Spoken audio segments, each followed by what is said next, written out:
হুর মানে কি? যে সমস্ত নারীকে আল্লাহ তাআলা জান্নাতে সৃষ্টি করেছেন তাদেরকে বলা হয় হুর।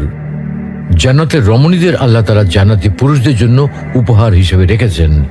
আল্লাহ তাআলা তাদেরকে জান্নাত প্রাপ্ত পুরুষদের সাথে বিয়ে দেবেন, ফলে তারা স্বামী স্ত্রী হিসেবে চিরকালের জন্য জান্নাতে বসবাস করতে থাকবে।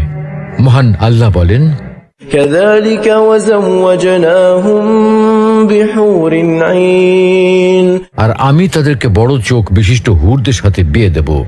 জান্নাতের হুর হবে চিরকুমারী ও সমবয়সের প্রেম সোহাগিনী।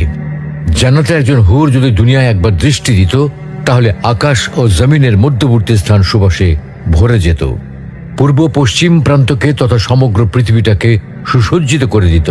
প্রতিটি চোখ সব জিনিস থেকে দৃষ্টি ফিরিয়ে তার দিকে চেয়ে থাকত এবং সৃষ্টিকুল আল্লাহর প্রশংসা ও বড়ত্ব বর্ণনা করত।